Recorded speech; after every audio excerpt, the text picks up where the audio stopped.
Today's episode is brought to you by SuperTape, the ultimate website builder for artists and record labels. With SuperTape, you can sync your music, merch, videos, and tour dates from platforms like Spotify and Bandcamp and your social media directly to your customizable website. No coding or anything difficult required. I promise you, this tool is one of the coolest applications I've seen this year for indie labels and indie artists. This is true. These are like mini websites, but they're elegant and cool looking, and you can whip them together in a few minutes. I whipped one together for myself as a sample, and it took just a few seconds using like a template and then swapping in my logo and colors. Think of it like a link tree, but a lot more options, and then like the prettiness of maybe a Squarespace site. There's really nothing like this that I've ever seen. In fact, when I personally found them, so I reached out to them to see if we could work together. You have to see these websites. SuperTape gives you all the tools to grow your audience and promote your releases, whether you're an independent artist, you're an independent record label, or you're a label that represents multiple artists. You can do it all quickly and look good while doing it. So sign up for a free trial today at supertape.com. That's supertape.com. And thanks to them for sponsoring. Hello and welcome to another new episode of Other Record Labels. My name is Scott, where we talk about the art and culture of running an independent record label. And it's actually not a new episode because we're going back into time. And this month, I'm focusing on some episodes over the past 7 years that perhaps you've missed, because honestly, when I talk to people on clarity calls or we're just in our label mates and somebody asks a question, I'm like, dude, I literally did an episode last week or 6 years ago on this episode, and I send them a link. So I understand there's people who miss episodes every now and then, or maybe you see an episode and you're like, it's about pressing vinyl, or it's about social media like today, and you're like, you know what, I'm still building my label. This isn't relevant to me right now, but maybe it will be down the road. And so that's what I hope to do, is dig back into the archives with some of our most popular episodes. And when I did this episode, this resonated with a lot of people. Are you annoying your audience? And by that, I mean, you're sending emails like I tell you to do. You're sending Bandcamp app messages. You're tweeting, you're blue skying, you're doing all the things you've been told to do to run a business, but you probably feel like you've just done a Black Friday sale. You've done all these things.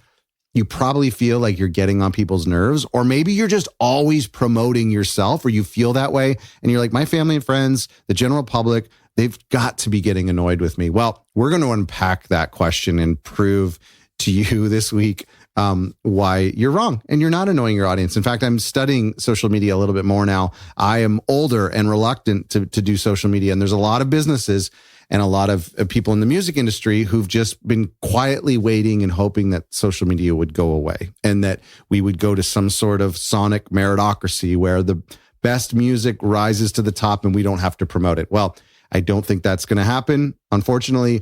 And so I've been studying social media and figuring out how can I present something to you guys that we can, for people who hate social media or people who feel like they're annoying their audience. And so I'll be working on those episodes over the next couple of months and experimenting with other record labels on social media as well and trying some strategies. And so today we're just talking about the big picture of, if you're doing social media, if you're sending out emails and promoting your releases, are you annoying your audience? First of all, the answer is no, you're not annoying your audience. And I'm going to explain, I want to dive into this a little bit. And this isn't a long episode, but I hope that it's slightly enlightening for you.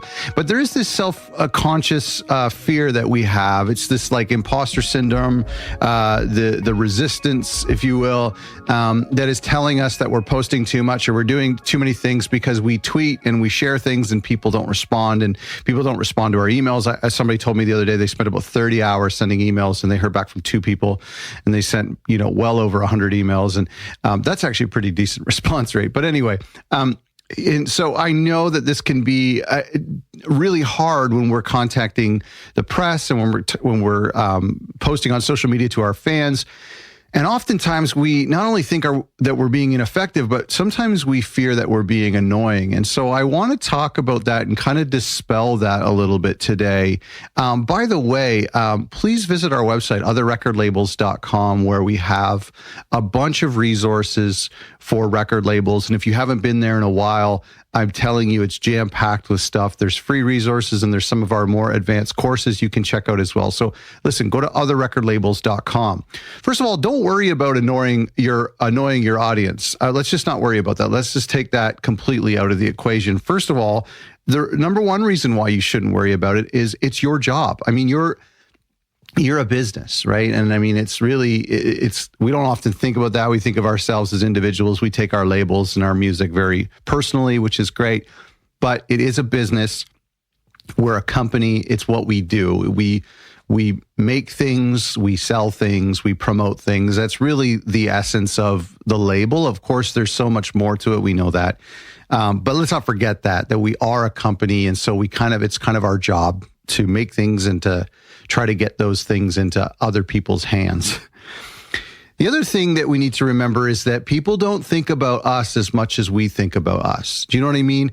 We worry that about what we're doing, and other people are worrying about what they're doing. So you might be thinking, am I annoying my Twitter following or my Instagram following or my email list?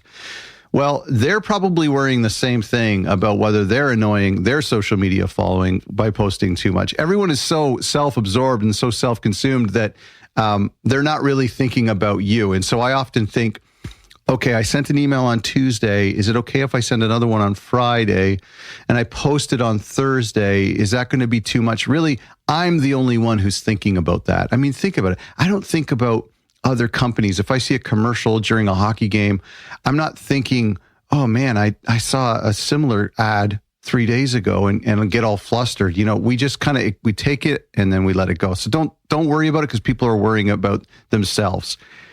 There's another reason why we shouldn't worry about annoying our audience is that there is a straw that will break the camel's back. Now, I've talked about this in the book and on the marketing course, but there is a marketing fact that it takes 7 touch points or 7 interactions with your brand or with your company before a customer or a potential customer actually makes a commitment or makes a decision. So whether that's goes and downloads one of your records or, adds an album to Spotify or a single to their playlist, or they pre-order something, it actually takes 7 interactions or 7 touch points. And so that could be something like as simple as a social media post. It could be something about their friend tweeting about your album.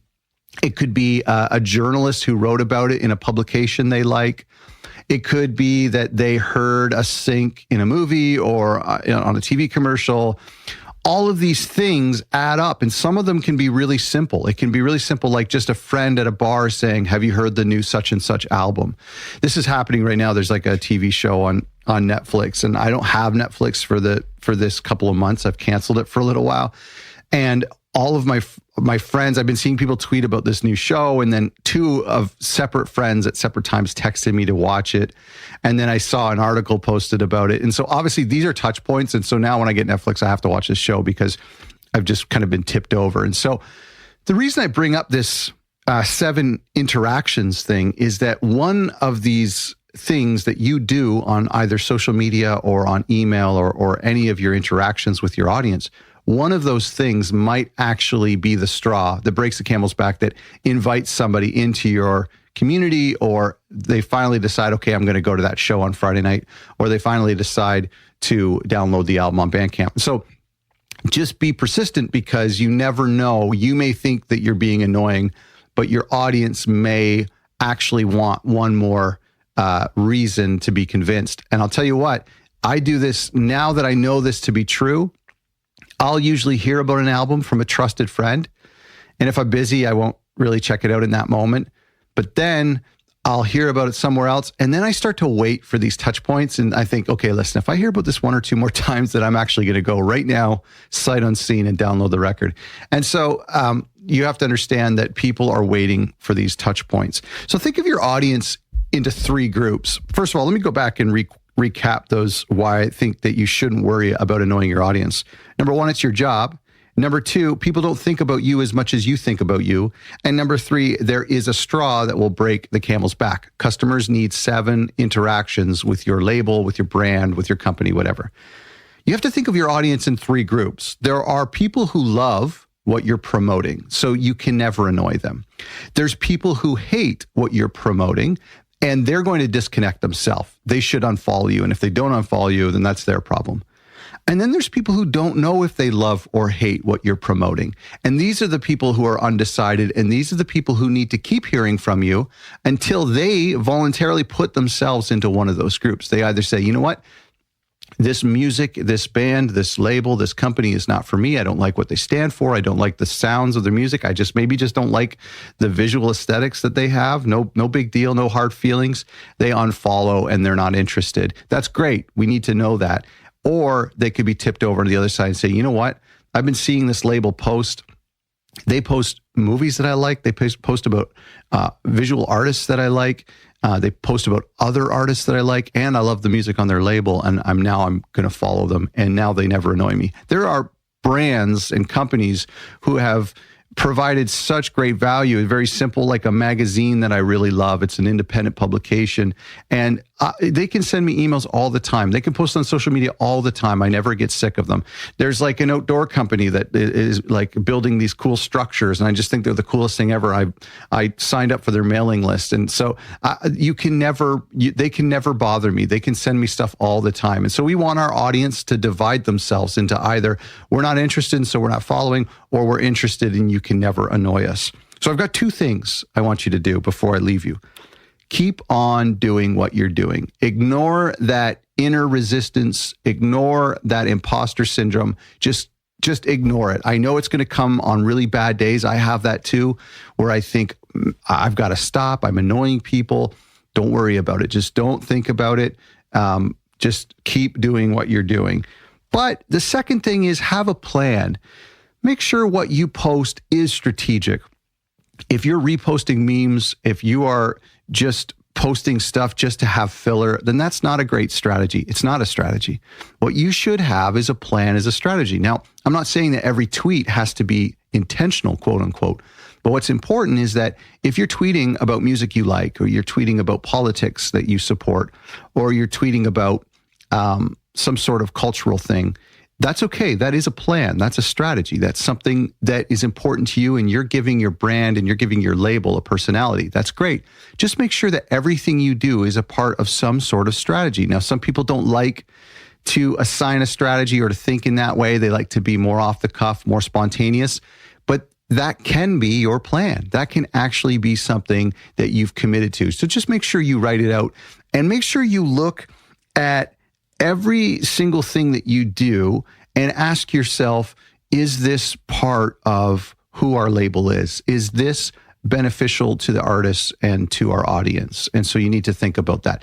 I hope that you found this helpful. Please go to our website, otherrecordlabels.com, where there are more helpful things that you can download for free. If you are worried about annoying your audience, you need to stop. You need to remember that it's your job. People aren't thinking about you as much as you're thinking about them.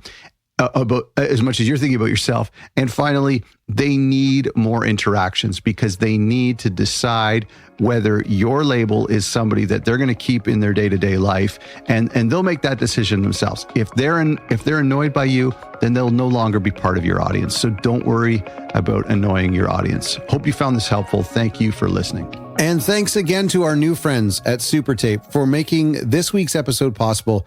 Check them out. The best way to create a little micro website for your artists and for your record label. You're going to love this. Go to supertape.com, and thanks for listening.